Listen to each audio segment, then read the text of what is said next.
Hey, hello guys. Welcome to this video session on the psychology of selling.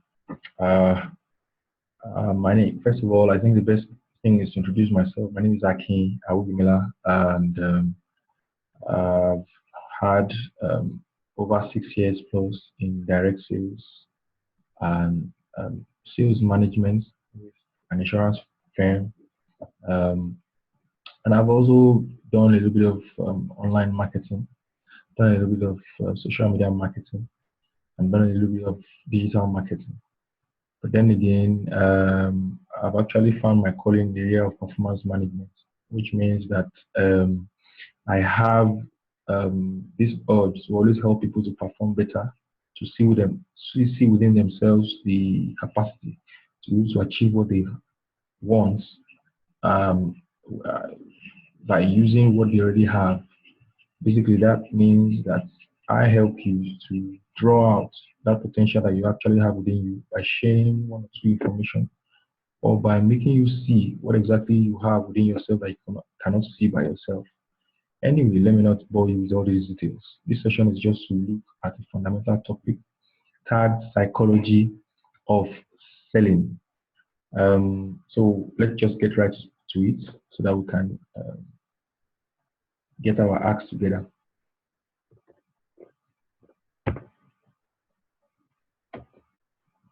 Yes, I came across this image while reading the book by Stephen Covey that's called Seven Habits of Highly Effective People.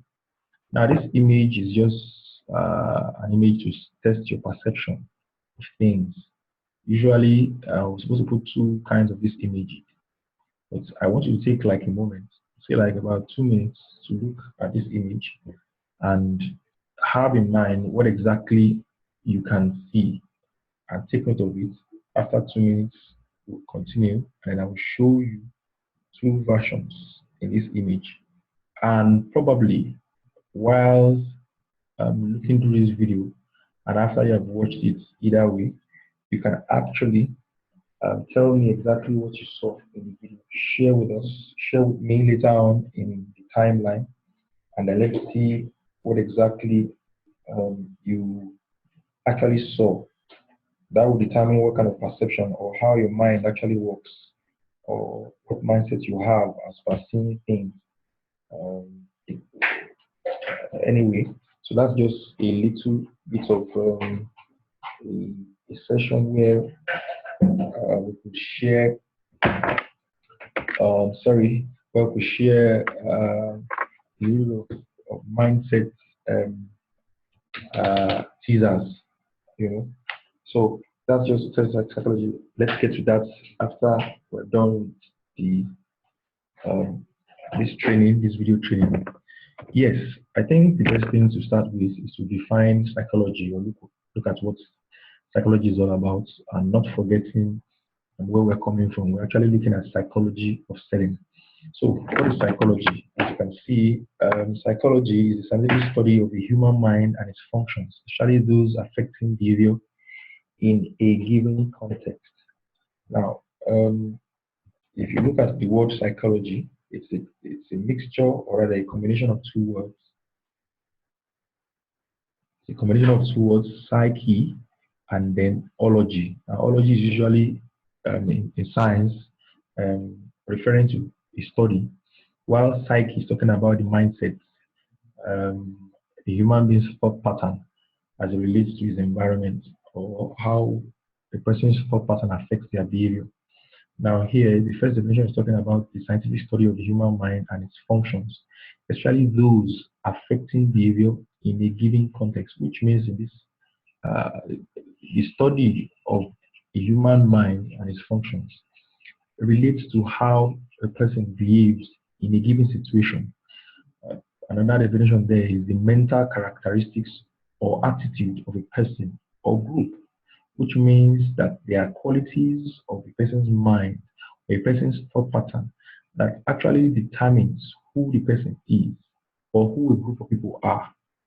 Anyway, just please do not forget that we are dealing with psychology of selling, which in this case Now, based on this definition, it talks about our mindset or a person's mindset, the person's thought pattern as it relates to the profession of selling.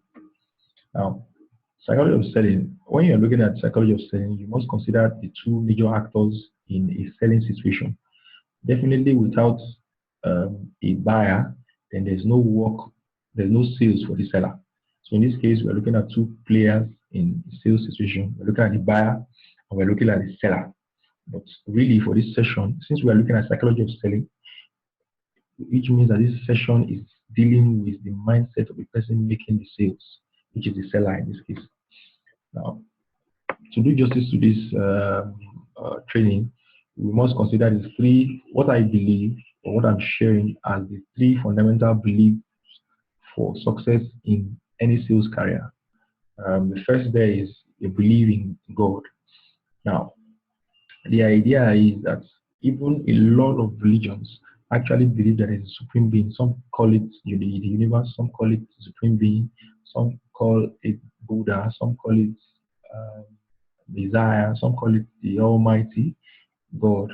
Some, whatever name you call it, but you must come to the belief that is a supreme being, that is an entity that makes the world be in order, that allows the world to be what it is, that um, uh, that a higher level of being that actually pulls everything in the world together, that allows everything to align as it is. And then by coming to that understanding, gives you an ability to center yourself, gives you an ability to know that you are not alone, gives you a mindset or a thought pattern that you need to connect at some point in time to a higher power or a higher being to give you the inspiration that you need to forge ahead in your chosen sales career. And the second belief for success in selling is also for you to believe in what you sell. See, you cannot sell beyond your belief system because if you are not excited about what you're selling, you cannot transfer the feeling of excitement to somebody. Somebody once said that selling is a transfer of enthusiasm, which means that if you're on fire for a product, the next person will find it attractive at some point in time. But if you come in as a dull salesperson, the other person will feel the lack of confidence in you. So invariably, your belief in what you're selling fills you with high level of confidence, such that when you enter into a sales conversation, you're actually at the top of the game. Actually give so much value that the person cannot help but to buy or at least consider what you are selling. And the final one, which is not the least, is to believe in yourself. Honestly, self-confidence is the new sexy. Really, confidence is actually a state of mind, not a feeling, which means that fear in itself is not real. Fear is you creating pictures, negative mental pictures about an occurrence that has not happened, which means that your level of confidence is determined by your present state of mind. It's determined by your thought pattern concerning what you're doing, in this case, sales. So what you need to do is to get yourself together and begin to think with thoughts concerning sales. Begin to leverage on books, videos, seminars, and write-ups and blogs about successes in selling. You need to associate yourself with people who are doing well in the business of sales. Now, there's a quote here that says, by coinsmart.com, belief creates the actual fact. Belief creates the actual fact. What this means is that what you believe to be true becomes your reality, which means that belief equates reality because in life we all see the world through our own binoculars. We see the world through our own perception, which means that you cannot see further than what you perceive to be true. This is the reason why your belief system is so important. What do you believe of yourself? What do you believe about the circumstances around you? What do you believe about what you're selling? Now, if you believe that you have a fantastic product that people must have, then that is your reality, which means that you begin to attract those people who see your product or your service as fantastic for them. The same reason why some people succeed is the same is the opposite of why people fail. because some people believe they can succeed at anything that they try their hand on, while some people believe that no matter what happens, that they are already doomed. So what is your belief system is a question here. That quote says one person with a belief is equal to a force of 99 who have only interest. You might have interest in learning how to ride a bike, but what actually allows you to execute the action of riding a bike is your total belief that you cannot fail. It's a total belief that if somebody else actually can succeed in this area, you can actually succeed too. So which means that it's not enough for you to sit down and show interest from far, but for you to get up and follow through with action is when you have shown serious belief. That's why it said here that one person with a belief is equal to a force of 99 who have only interest. Now it is only fitting that we dovetail into the theory of self, because really who we are is determined by what we think about. Our predominant thoughts determine how we turn out really in life, because it is said that as a man thinketh, so he is. How you are within is what you will manifest without. So in the theory of self, we look at three core aspects of it. Though there are some other schools of thoughts that consider self, that there are four selves, but we must consider, first of all, the three components of the theory of self. First of all is self-concept. Second is self-image. And the third one is self-esteem. But we'll get there. The school of thought said there are four selves, like social self, perceived self, ideal self, and real self. Let's break it down now. Looking at these diagrammatical expressions, you can see what the school of thought said about yourself. There's a self-concept, there's self-knowledge, self-esteem, and then social self. Another school of thought sees it as just three aspects in the theory of self: the true self, the public self, and the ideal self. Again, we talked about self-concept. What is self-concept really? Self-concept refers to those beliefs you have acquired, which relates directly to your relationship with the outside world. What this simply means is that you're actually being exposed to some form of conditioning that has shaped your thinking, that has shaped your paradigm, that has shaped your perception about what you now see as your reality, or what you have accepted as your reality. And this has affected how you now act or react to your relationship with other people in the world. Which means, take for example, a person who has been heavily influenced by the environment, school environment he went to, he now begins to think in a particular manner, and that thinking carries him through to how he relates with other people, even outside the school premises. Now, let's go further here. Your self concept determines the way you think, the way you behave, and the way you perform every activity, which means that self concept is so powerful that it permeates every aspect of your human existence. You will see now that there's about four influential factors that determine how your self concept is shaped. Number one of it is heredity. Heredity is simply the genetic structure and the qualities and the characteristics that you inherited from your parents, or if not, for your great grandparents, for those who the genes are recessive. This alone has a mental effect on us, depending on your acceptance of who you are and how you are. Some people say, okay, they are not happy with how big their head is. Some is the shape of their nose. Some is the size of their ears. Some is even how hairy they are. Some is even their complexion. So your acceptance or your displeasure about who you are actually affects the way you carry yourself, your thought pattern, and the way you relate with other people. There are some ladies that are heavily busty. Some of them become so insecure about their bust that they don't even want to be seen outside wearing some kinds of clothes, or wearing some kind, being some form of gathering. In fact, even to the extent of avoiding hugs or even handshakes. These are really serious situations or conditions for some people. Another one there is environment. A lot of people have lived in areas that are so unbecoming, and they believe now that has become their reality, that has become their fate. But really, that necessarily does not have to be your fate, because it is a condition that can be changed. It's a situation that can be changed. It is a reality that you see as your own reality, but it's real is not even the real way you need to be. So it's for you to understand that your environment does not necessarily have to determine how you turn out in life. Then there's a family. People who have nurtured us when we are young actually have a major influence upon our lives, upon how we turn out. If they are negative influences, then that can be grave. But if they are positive influences, then that can be fabulous. That can be fantastic.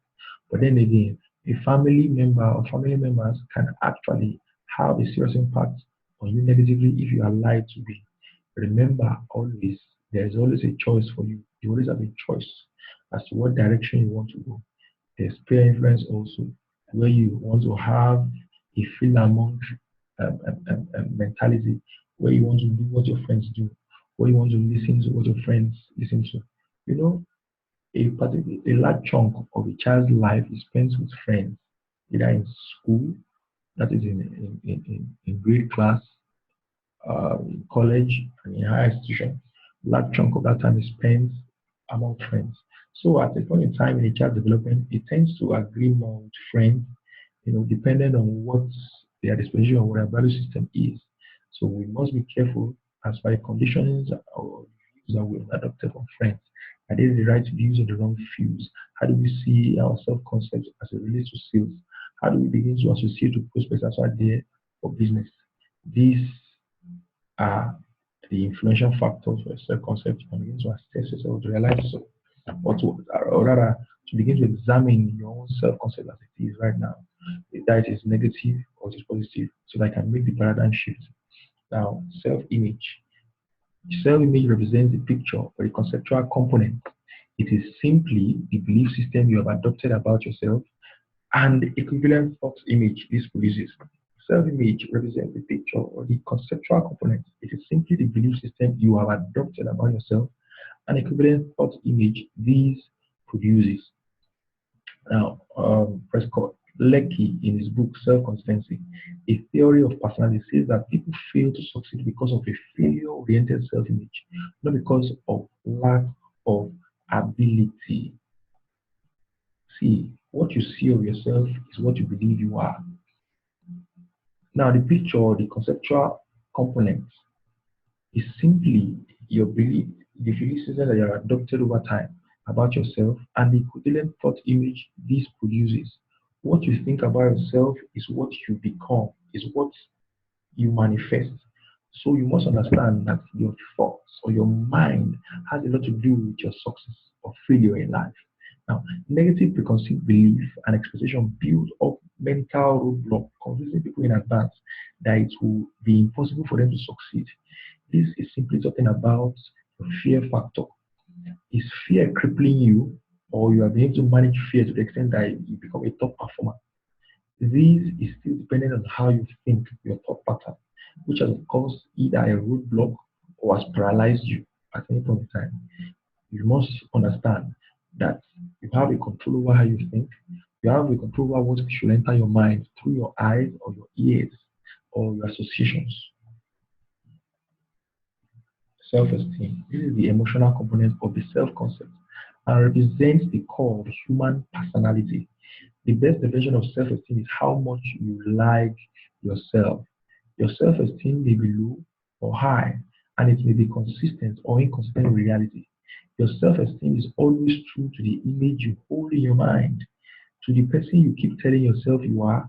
Thus, how much you like yourself is totally dependent on who you think you are. Self-esteem could either be a high level of self-esteem or a low level of self-esteem. In fact, you can begin to act in an unpredictable manner when you have a low self-esteem. Do you know that some people are suffering from low self-esteem, and the signals of low self-esteem is being talkative? Silicon in his book says that when you are emotionally dependent, it shows in the way you act most times. For somebody who has a low self-esteem, more of the time is emotionally dependent on others' approval, which means that for somebody who's talkative, who it is his or her expression of low self-esteem, finds fulfillment in sharing information that people give them approval for. So which means that if you are somebody who likes to talk a lot, even when not asked, means that you have a low self-esteem and is manifesting in you being talkative. So your self-esteem is always true to the image you hold in your mind. So what do you have in your mind about yourself? What do you think you are? What has the identity given to you? What has your family members spoken to you about? What has your peers made you understand? Is it the reality? Is that what you are really? Then you need to ask yourself, you need to extract yourself through what we have just learned. Now, the last question there will be, who are you in relation to selling? How exactly do you see yourself in a selling role? Do you think you can be an outstanding salesperson? Do you think you can be the top gun in the organization that you represent? Or do you think that you can't amount to nothing? Do you think that sales is not for you? Or do you think, in quotes, that you are not a natural born salesperson? There is nobody that was born a salesperson. People actually became excellent salespeople by training and exposure to lessons on sales.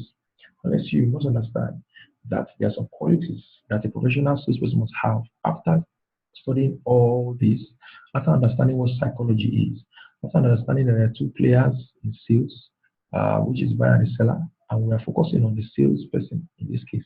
After understanding that the theory of self that we're talking about is self-concept, self-image, and self-esteem. And some school of thoughts that think that we have the passive self, and then we have the ideal self.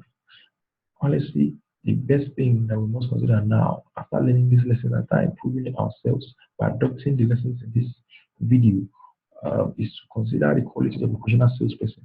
So with this highlight of this number of qualities, then you can design a roadmap to where you need to be as a professional salesperson. Now, the basic attributes to develop to be successful in sales are: number one, goal setting. You must set SMART goal, which means that your goal must pass the SMART test. SMART means specific, measurable, attainable, um, attainable, and then time tested, or rather time bound. Now, good appearance is another thing. This is your sales personality. Somebody once said that at the entrance of destiny, dressing admits. In fact, somebody says your packaging should be amazing, but your content should be wow. Now, what you need to develop your brand. Your appearance is the first letter of recognition. The way you dress, the way you will be addressed. Appearance can attract or repel, which means that you have to be intentional about your appearance. You must understand as a professional salesperson, you must dress professionally and look professional and look well. Number three is enthusiasm. This is the heart of the sales job. Without excitement about what you're selling, without excitement from within you, you cannot succeed or go far in sales. Four is confidence. It's one of the core um, uh, uh, characteristics that you must have as a professional salesperson. To have confidence, you must believe in yourself, your job, and your company. I think we've treated that ahead. Then you must have good communication skill, both verbal and non-verbal. In fact, non-verbal signals actually enhance verbal communication. You must have excellent product knowledge. You must adopt the values of perseverance, persistence, and be able to adopt planning. Because if you fail to plan, you plan to fail. You must decide early that you must go the extra mile. Then you must choose a role model, because you do not get lost when you ask for directions from the right kind of people. So choosing a role model or a mentor is very key in any career in sales. Then you must be an avid reader. For somebody who is doing a sales job, whose mind is exposed to several objections, must read to beef up his mental capacity. Also read for self-improvement, for financial management, for financial independence, for self-improvement. For personal development, you must read, read, read, and read. Then teamwork, which is the highest level, called interdependence in the book of Civico, is on how these people. Teamwork is actually an acronym for together everyone achieves more work. You must look at partnerships in the organization to leverage on somebody's strengths while you share of your own strength. Then that becomes a fantastic and amazing synergy. Then you must have PMA, positive mental attitude. Honestly speaking, there's nobody that can motivate you more than yourself. There's nobody that can expose you to the right kind of knowledge more than yourself. So you must begin to consider positive mental attitude. as part of your itinerary. Then there's self-discipline. Without self-discipline, because you have freedom of time or freedom of movement, then you must have self-discipline. You must not violate the principles set before you as the principles for success. At this point, I want to say thank you very much for being on this um, video lesson. If you want more of this, you can comment below in the comment section. You can share this around. You think there's somebody that needs to hear this, and then you can follow us or subscribe, to our YouTube videos, and make sure that you get the new updates as they come up. But thank you very much. Thank you for being here. Thank you for listening in. Thank you also for the comment you're going to give, and have a nice day. Bye.